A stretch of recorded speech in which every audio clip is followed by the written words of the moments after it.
Assalamualaikum warahmatullahi wabarakatuh. Bagaimana kabarnya hari ini? Semoga semuanya sehat selalu.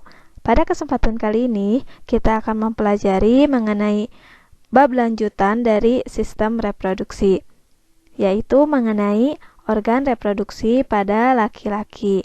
Namun sebelum itu, mari kita niatkan untuk terus belajar agar pikirannya tidak kemana-mana. Oke, kita flashback dulu yuk. Nah, ada yang masih ingat nih, khususnya untuk anak laki-laki pernah mengalami yang namanya itu disunat. Oke, bagaimana rasanya ketika disunat? Pasti sakit ya. Oke, Ibu ingin kasih pertanyaan nih. Kenapa ya Islam mewajibkan laki-laki untuk disunat? Nah, pada pembelajaran kita kali ini, kita akan sedikit mengulas mengenai alat-alat reproduksi pada laki-laki serta menjawab pertanyaan kenapa ya dalam Islam itu laki-laki harus disunat. Nah, selain itu, pada pembelajaran kita kali ini lebih detailnya kita akan mempelajari tentang struktur dan fungsi alat reproduksi pada laki-laki. Kembali lagi nih, pada anak laki-laki, masih ingat dengan peristiwa disunat? Nah, ini pasti ekspresinya tidak semenakutkan seperti yang digambar ini ya.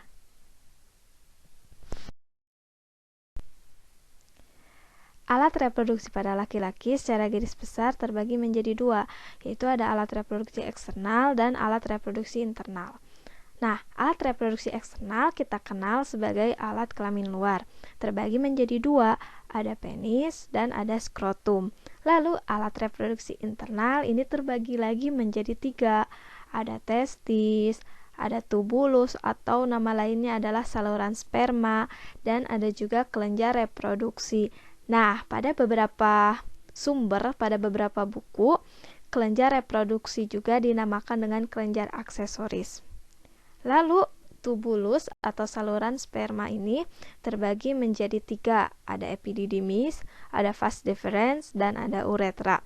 Sedangkan kelenjar reproduksi ini juga sama, terbagi menjadi tiga, yaitu vesicula seminalis, kelenjar prostat, dan kelenjar Cowper atau bulburetra. Untuk lebih lengkap lagi, mari kita simak slide selanjutnya.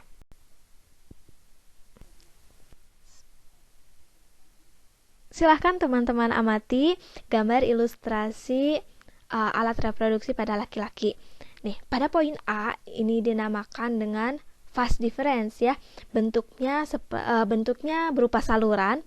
Ingat-ingat, itu termasuk ke dalam organ reproduksi internal atau organ reproduksi bagian dalam, tepatnya tubulus, bagian tubulus atau saluran sperma. Vas deferens ini menghubungkan antara testis dengan uretra. Lalu uretra itu yang mana sih? Nah, ini yang B nih. Uretra dia berupa saluran yang masih termasuk ke dalam organ reproduksi bagian dalam atau internal. Lalu yang C ini dinamakan dengan penis. Pada anak laki-laki, kenapa Islam mewajibkan anak laki-laki tersebut untuk disunat? Karena pada ujung penis terdapat lipatan-lipatan kulit yang dinamakan dengan kulup. Nah, apabila kulup ini tidak dibuang, ini lama-kelamaan dapat menjadi tumpukan-tumpukan kotoran sehingga dapat menyebabkan infeksi dan sebagai sumber penyakit. Jadi kita patut bersyukur ya, atau pada anak laki-laki khususnya, karena dapat terhindar dari penyakit dengan disunat ya. Oke, yang D ini ingat-ingat lagi ya. Skrotum itu masuk ke dalam organ reproduksi bagian luar atau eksternal. Masuk sama penis tadi ya, penis sama skrotum itu masuk ke dalam organ reproduksi eksternal. Yang E ini bentuknya bulat telur, dinamakan dengan testis dengan jumlah satu pasang. Lalu Nah, testis ini ditutupi oleh yang namanya itu adalah epididymis. Epididymis ini bentuknya menyerupai koma dan termasuk ke dalam organ reproduksi bagian dalam atau internal. Lalu yang G, ini bentuknya seperti kacang, dinamakan dengan kelenjar Cowper. Lalu di atasnya ini masih sama-sama kelenjar, dinamakan dengan kelenjar prostat yang bentuknya menyerupai donat. Ingat-ingat ya. Lalu yang paling atas ini di belakang kantung kemih dinamakan dengan kelenjar vesica seminalis. Jadi ingat-ingat ya teman-teman, untuk urutan kelenjar yang paling atas itu yang vesica seminalis itu di bawah di belakang kantung kemih, terus di bawahnya itu prostat, dan yang paling bawah lagi itu kelenjar Cowper. Masih untuk selanjutnya, di slide selanjutnya kita akan bahas mengenai fungsi-fungsi dari alat-alat reproduksi tersebut. Sekarang akan kita bahas mengenai fungsi-fungsi alat-alat reproduksi yang sudah kita pelajari sebelumnya. Nah, yang pertama ini alat reproduksi eksternal. Yang pertama itu adalah penis, di mana fungsinya sebagai saluran urogenital, yaitu tempat keluarnya urin dan sperma. Jadi ya, tadi maksud urogenital itu satu saluran tempat keluarnya dua fungsi, yaitu fungsi urin itu masuknya ke dalam sistem ekresi, dan sperma itu termasuk ke dalam sistem hasil dari sistem reproduksi. Lalu yang kedua ini adalah skrotum. Nah, bagian yang seperti kantung yang di dalamnya tadi ya terdapat testis. Fungsinya untuk apa nih? Fungsinya adalah untuk menjaga suhu testis di bawah suhu tubuh. Kenapa harus di bawah suhu tubuh? Karena pada dasarnya testis ini kan dia yang akan melakukan spermatogenesis ya. Ini terjadi pembelahan meiosis di sini. Nah, spermatogenesis ini dia tidak dapat bekerja jika suhunya sama dengan suhu tubuh. Jadi harus di bawah suhu tubuh. Lalu yang selanjutnya adalah fungsi-fungsi dari alat reproduksi internal. Yang pertama itu adalah testis. Nah, tadi ya bentuknya itu bulat telur yang tersimpan dalam skrotum, dan fungsinya itu untuk menghasilkan sperma dan hormon testosteron. Nah, nanti pada pertemuan selanjutnya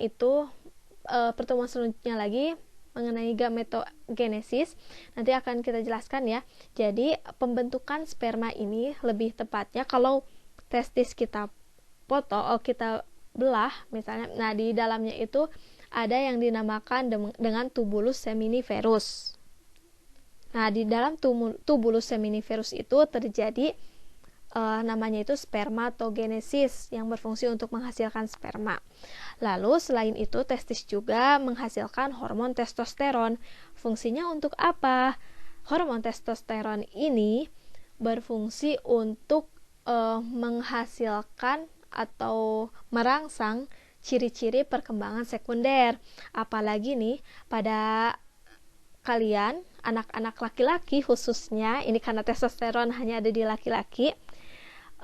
Kenapa suara mulai membesar, terus mulai tumbuh kumis? Nah, ini salah satu dari efek adanya hormon testosteron. Ya, itu kan perkembangan sekunder ya, ditandai dengan suara membesar, tumbuh jakun, terus tumbuh kumis dan lain-lain. Lalu yang selanjutnya ini adalah tubulus. Tadi kita ingat-ingat lagi ya, tubulus terbagi menjadi 3. Ada apa aja? Epididymis, ada vas deferens, dan yang terakhir adalah uretra. Nah, epididymis ini berfungsi sebagai tempat pematangan dan penyimpanan sperma. Jadi tadi kan ketika sperma sudah dibuat di dalam testis, dia nggak bisa kalau udah dibuat kan harus disalurkan ya. Nah, sebelum disalurkan ke fast difference, dia dimatangkan dulu dan disimpan di dalam epididymis. Lalu ketika sudah matang dan si spermanya disalurkan, itu disalurkan melalui fast difference ya, yang merupakan di saluran panjang yang merupakan terusan dari epididymis ya, tadi untuk menghubungkan epididymis dan uretra.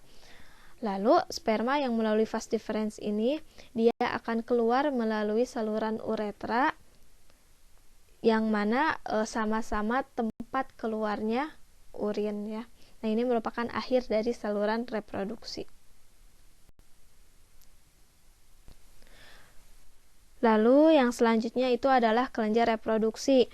Fungsinya untuk menghasilkan cairan sperma yang dinamakan dengan semen. Nah, ini terbagi menjadi 3 ya, ada vesikula seminalis, kelenjar vesikula seminalis, kelenjar prostat, dan kelenjar Cowper atau bulburetra.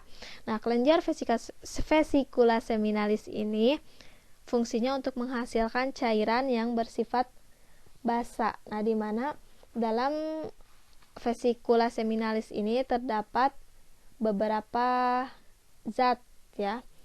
Salah satunya yaitu mengandung fruktosa, hormon prostaglandin, dan protein pembekuan. Lalu kelenjar prostat ini sama menghasilkan cairan keputihan, tapi dia pH-nya itu sedikit asam. Ya, beda sama vesikula seminalis dan Cowper yang mana dia menghasilkan cairan yang bersifat basa. Nah, alhamdulillahirrahmanirrahim, untuk pembelajaran mengenai alat reproduksi pada laki-laki cukup sekian ya. Nah, untuk selanjutnya di next lesson kita akan mempelajari mengenai alat reproduksi pada perempuan. Jadi diharapkan teman-teman dapat membaca terlebih dahulu materi-materi mengenai alat reproduksi pada perempuan ya. Syukron, jazakallahu khairan kasiron. Semoga apa yang disampaikan dapat bermanfaat dan juga dapat menjadi ilmu baru ya bagi teman-teman. Dan apabila ada yang ingin ditanyakan, silahkan bisa cantumkan di kolom komentar maupun di kolom Google Classroom ataupun di email zulfabioedu@gmail.com. Kita tutup dengan ucapan hamdalah, alhamdulillahirabbil alamin. Wassalamualaikum warahmatullahi wabarakatuh.